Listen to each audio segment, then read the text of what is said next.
నమస్తే చిల్డ్రన్. పోయిన వీడియోలో తృప్తి అనేటువంటి పాఠ్యభాగాన్ని పూర్తిగా మనం చెప్పుకున్నాం. ఇప్పుడు తృప్తి అనేటువంటి పాఠ్యభాగంలో ఉన్నటువంటి భాషాంశాలు, వ్యాకరణం మొదలైనటువంటివి చూద్దాం. అర్థాలు, పర్యాయ పద ఇవన్నీ చూద్దాం. మొదటిది చూడండి. కింది టిక్కెట్లోని విషయాలను చదివి కింది ప్రశ్నలకు జవాబులు రాయండి. మీకు స్పష్టంగా కనిపించకపోతే తర్వాత నేను మీకు ఇమేజెస్ పెడతాను దీనికి సంబంధించి. ఇక్కడ చూడండి. అంటే మనం ఏం చేయాలంటే, ఇప్పుడు మీరు చూస్తున్నారు ఈ సర్కిల్లో, అది టికెట్ గురించి మీకు తెలుసు కదా. ఆ టిక్కెట్లో మొత్తం విషయాలు మీరు చదవండి. చదివి కింద కొన్ని ప్రశ్నలు ఇచ్చాడు కదా, ఆ ప్రశ్నలకు సమాధానాలు రాయండి. ప్రశ్నలు చదువుతాను చూడండి. పై టికెట్ ఏ ఆటకు సంబంధించినది? టికెట్ వెల ఎంత? అంటే పై టికెట్ ఏ ఆటకు సంబంధించినది అంటే ఏ క్రీడ, ఏ స్పోర్ట్కు సంబంధించింది అనమాట. టికెట్ వెల ఎంత? వెల అంటే కాస్ట్ అనమాట, ఖర్చు. టికెట్ ఎంత పెట్టి మనం కొనుక్కోవాలి. క్రికెట్ పోటీ ఎక్కడ జరుగుతుంది? ఈ ఆట ఎక్కడ జరుగుతుంది? పై పోటీ ఎందుకు నిర్వహిస్తున్నారు అంటే ఏ కారణం చేత పై పోటీ నిర్వహిస్తున్నారు. పై టికెట్ ఆధారంగా ఒక ప్రశ్న రాయండి. మీరు సొంతగా ఆ టికెట్ను చూసి ఒక ప్రశ్న తయారు చేయండి వాడు ఇచ్చినట్లుగా. ఇది మొదటి రోమన్. తరువాత చూడండి. కింది గుణింతాక్షరాలను చదవండి. ఇచ్చిన అక్షరాలకు గుణింతాలు రాయండి. కింది గుణింతాక్షరాలను చదవండి. మీరు అక్షరాలను చదవండి. గుణింతాలు తెలుసు కదా, తలకట్టు, దీర్ఘము, గుడి దీర్ఘము, అవి చదవండి. చదివిన తర్వాత ఏం చేయాలి?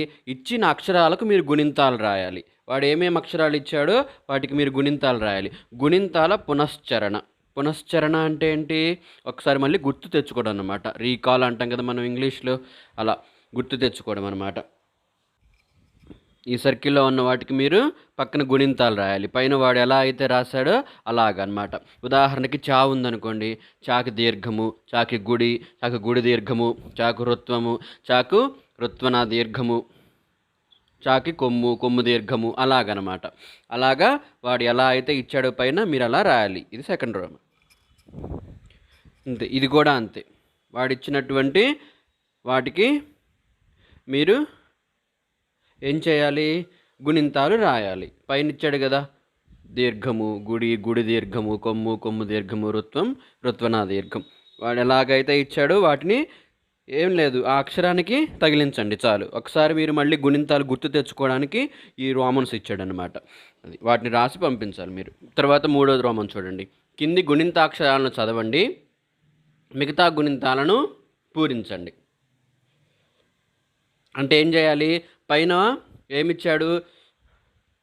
ఇందాకేమో రుత్వం నా దీర్ఘం దాకా ఇచ్చాడు కదా. ఇప్పుడు చూడండి, ఏత్వం దీర్ఘం, ఐత్వం, ఓత్వం దీర్ఘం, ఔత్వం, అలా ఇచ్చాడు.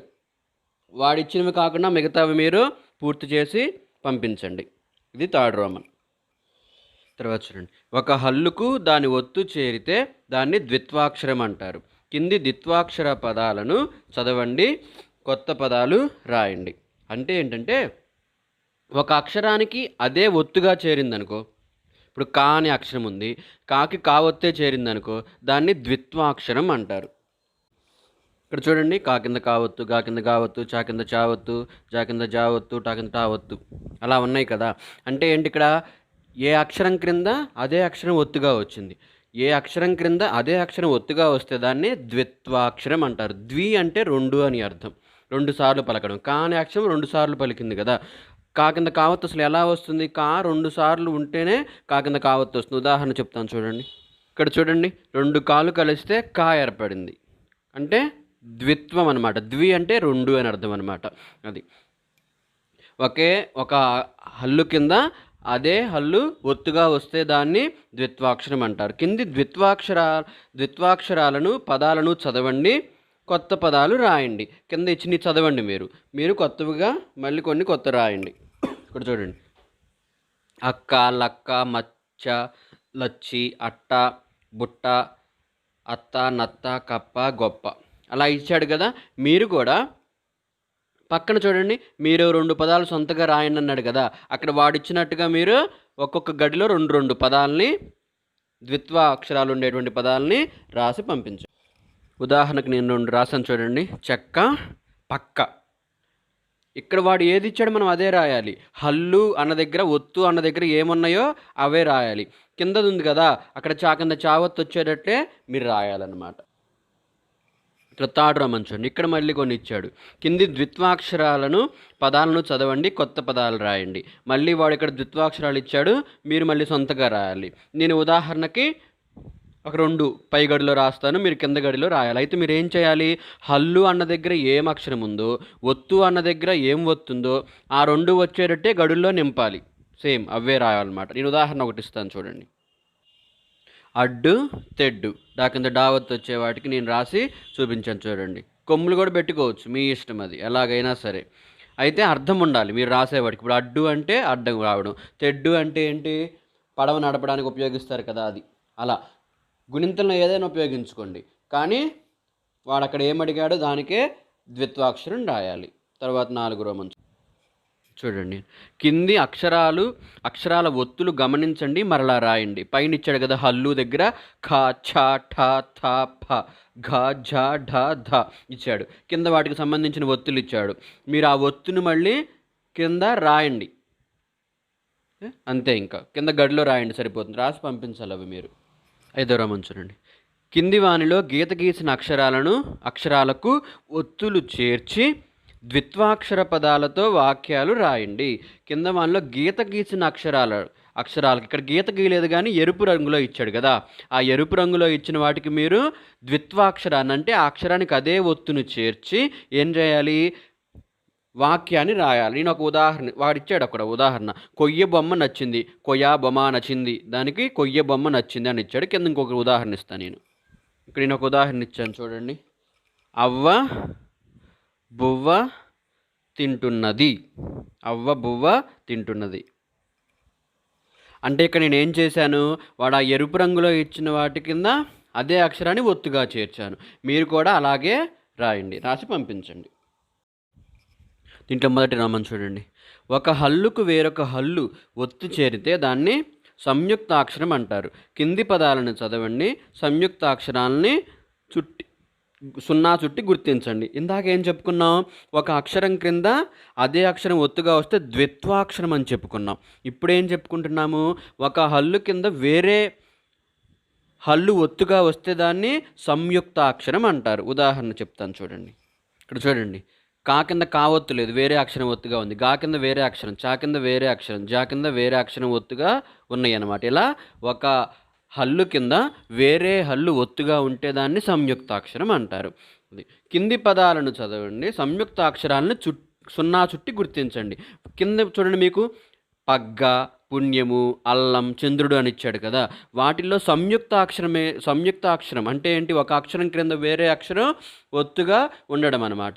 అలా ఏ అక్షరాలకు ఉందో వాటికి సున్నా చుట్టండి, సున్నా చుట్టి నాకు పంపించండి మీరు నోట్బుక్లో రాసుకొని. తరువాత 2వ రోమన్ చూడండి. కింద ఇవ్వబడిన అక్షరాలను కలిపి సంయుక్త అక్షరంగా మార్చి పదాలను రాయండి. కింద వాడు ఇచ్చాడు కదా, వజ్జు ప్లస్ ర్ ప్లస్ ఆ ము కలిపితే వజ్రము అవుతుంది. ఇక్కడ చూడండి, ల్ క్ ఆ ఇవి ఉన్నాయి కదా, వీటిని కలిపి చూపిస్తాను చూడండి. ఇలా ఇచ్చాడు, ఉ ల్ ఉక్ ఆ లు. ఇప్పుడు వీటిని కలిపి చెప్తాను చూడండి. పళ్ళు లాత, పళ్ళు కా కలిస్తే ఉల్క్ అవుతుంది, ఉల్క్. అవి కలిపి ఇందాక ఉల్క్ అయింది కదా, ఆ ఉల్క్ తర్వాత ఆ ఉంది, ఆ కలిపితే ఉల్కా అయింది. ఉల్క్ కా కలిపితే ఉల్క. పక్కన లు ఉంది కదా, అవి కలిపితే ఉల్కలు. అర్థమైందా? ఆ పళ్ళు అక్షరాలన్నీ కలిపితే ఒక అర్థవంతమైనటువంటి పదం ఏర్పడుతుంది. మీరు అవన్నీ కలిపి రాసి పంపించిన తర్వాత ఖర్చు ఆ ఖర్చు,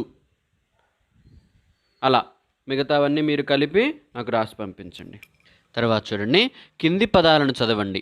ఒక హల్లుకు 2 ఒత్తులున్న పదాలను సున్నా చుట్టి గుర్తించండి. ఒకే హల్లుకు 2 ఒత్తులు ఉంటాయి, వాటిని మీరు సున్నా చుట్టాలి. మొదట పలికే హల్లుకు మిగిలిన ఒత్తులు చేర్చి పలికే రాసే క్రమాన్ని గమనించండి. ఉదాహరణ చూసి ఇచ్చిన పదాల్లోని అక్షరాలను విడివిడిగా రాయండి. అంటే ఏం లేదు, మీకు అర్థమయ్యేలాగా చెప్పాలంటే, ఒక హల్లుకు మిగిలిన ఒత్తులు చేర్చి పలికే రాసే క్రమాన్ని, అంటే ముందు ఏ హల్లు రాయాలి, తర్వాత దానికి ఏ హల్లు చేర్చాలి అనేటువంటి వరుస క్రమాన్ని మీరు ఏం చేయాలి, గమనించాలి.